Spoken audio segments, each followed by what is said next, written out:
No, that makes sense a lot. So just trying to bring up my thoughts in the way I so I had this question asked to myself that Mm-hmm.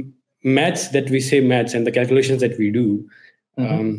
or whatever we are studying, either it being physics, biology, Mm-hmm. um, are they really the way, or are they really universal or the way they should be? Because ultimately everything that we have done so far, even the history has this, I mean, we have very good evidence about it, Yogesh, that for a very, very large degree, like more than 99%, yes, they do reflect reality. They might mm, not reflect reality perfectly, but they do.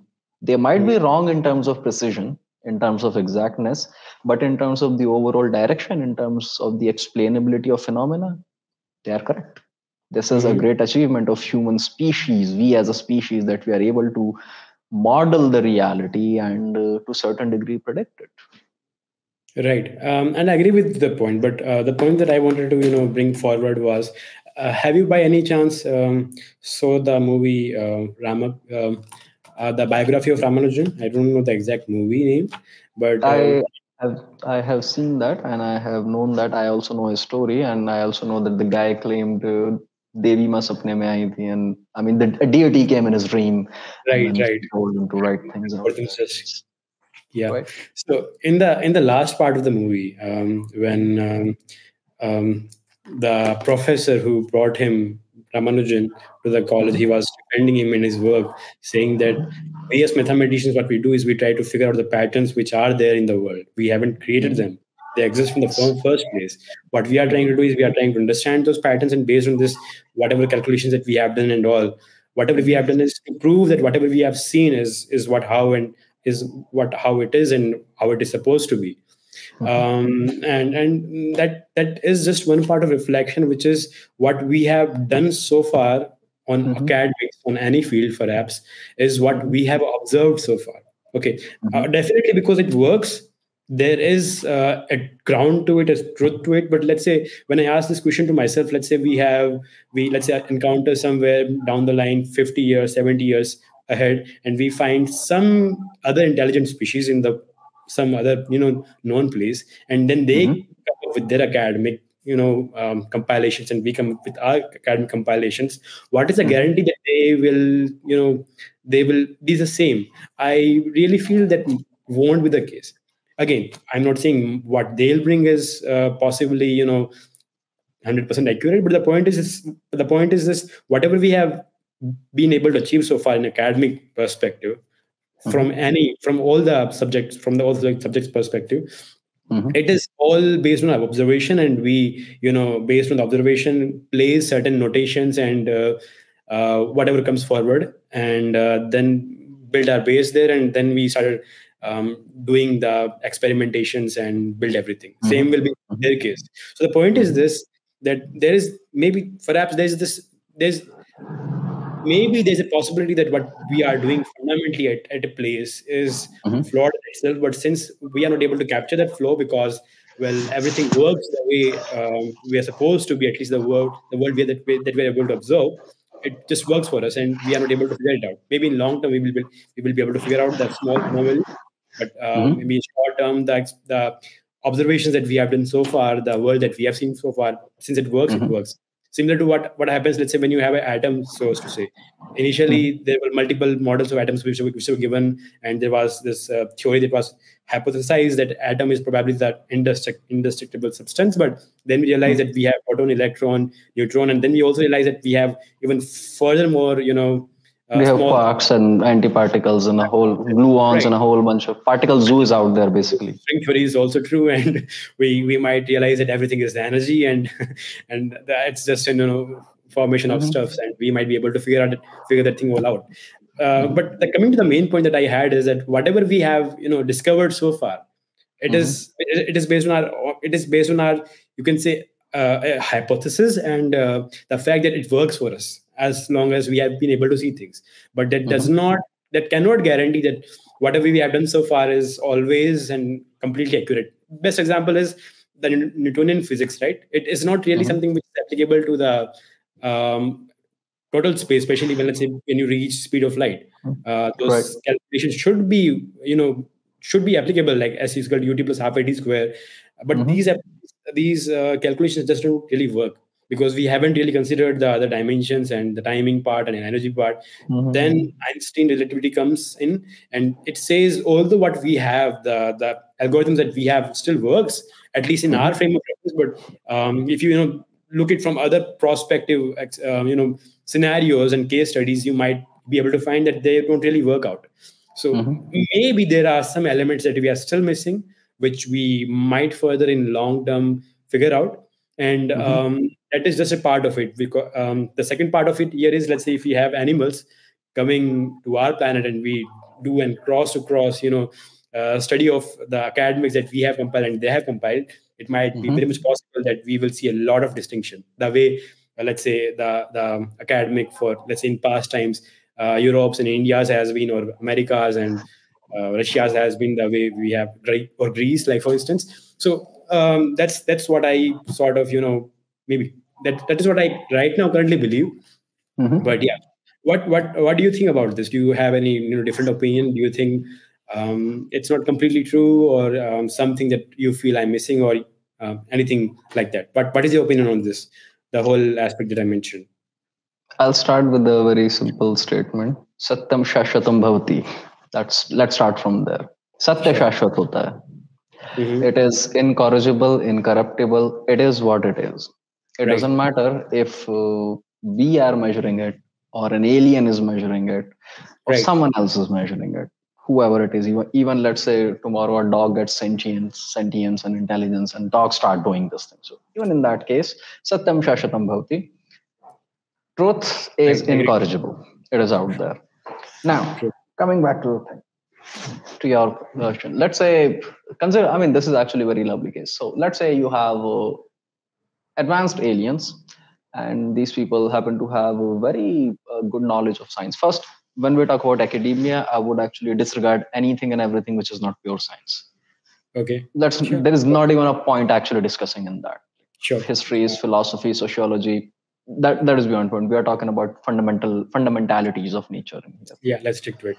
Okay, so let's stick to pure sciences, not even STEM, not even engineering and medical, just the pure sciences, pure physics, pure maths. Chemistry happens to be more or less an extension of pure physics, actually, which is Right. more or less specialized in certain domains out there. So let's talk about pure physics and pure math in this area.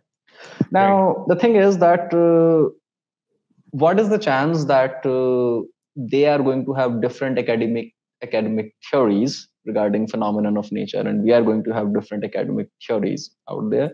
Well, there's a very good chance actually that this could happen. You yourself, you made a very fine point when you said that at certain point of time Newtonian mechanics was the ruler of all textbooks, all of the academia, and then at certain point of time we came to realize that Newtonian physics does not work when you go to relativistic speeds. It breaks down when you go to relativistic differences, like anything which has relativity involved in it. Newtonian physics starts to break down. And if you want to draw a hard line, I would like to add it there. That happens to be around close to 1% of light of speed. As long as you are let's say reasonably less than let's say 10% of 1% of light speed, let's say. So that becomes 0.001% of light speed. Up until that point of time, Newtonian physics works wonders. Very accurate, predicts everything in a really, really good manner. When you go beyond that thing, up until 3 to 5% of speed, light of speed, up until those fractional, you could say, relativistic velocities, Newtonian physics actually starts to give you, it keeps giving you really good results actually, with certain degree of margin of error. Because under these circumstances, the question becomes of precision, because the first limit which I told you, 10% of 1% of light speed out there, up until those lights, the margin of error is actually so small, it does not even matter for any practical purpose. If you're doing it for practical purpose, but if you're doing it as a thought experiment, yes, then it matters, because x tends to 0 does not mean x equals to 0. True. So for the pure sciences, it matters. That's why I picked this thing. So, okay, coming back to this thing. Yes, it is entirely possible that some of our theories are wrong. It is also entirely possible all of our theories are wrong. Let's say if we get somebody out there who are way more. I would say there is a possibility of this thing, that our fundamental understanding of universe, which originates from the quantum world, that is entirely wrong. Okay. I'm not saying it is wrong. I'm saying, yeah, it is. It is definitely not something which is improbable. Yes, it is possible, and I personally am very open to this idea. And here's the thing: a lot of scientific community is also pretty open to this idea. And here comes a very important thing. There are certain things that when you might say, okay, then their academics and our academics. So the idea is that when you talk about their academics and our academics, this should not be confused with their truth and our truth. Because at the end of the day, the laws which govern the universe, they are unchanging. They are not different for them. Right. It is That's definitely possible that they have better understanding of these laws, and we do not have that good of an understanding. That's why our working theories are not that good. And this actually happens to be the beauty as well as the fundamental advantage which you could say the scientific method. I believe you are aware of this concept, the scientific method. right. This is the Yeah. fundamental advantage of the scientific method, that in case of conflicting evidence, you must update your belief system. This is one of the core tenets of the way science is done, Right. or at least it is supposed to be done out there. And in my opinion, this is something which I would say differentiates the scientific thinking from religious dogma. Because the very basis of scientific thinking or the scientific method or the principles of science is that you might be wrong on long enough time scales. It is almost guaranteed you will be wrong. Hence, in the light of new information, you must update your belief system. On the other hand, the religion is dogmatic, it is unchanging. I mean, why is the case that since we as a species we started or we became, let's say, more open to this idea that we might be wrong, all of our, I would say, scientific advancements stemmed from there, that yes, you might be wrong. Because if you True. look into religious dogma, any religion whatsoever, religion has all the answers already. For that matter, pick any Yeah. religion, they have all the answers already, whatever you can think of.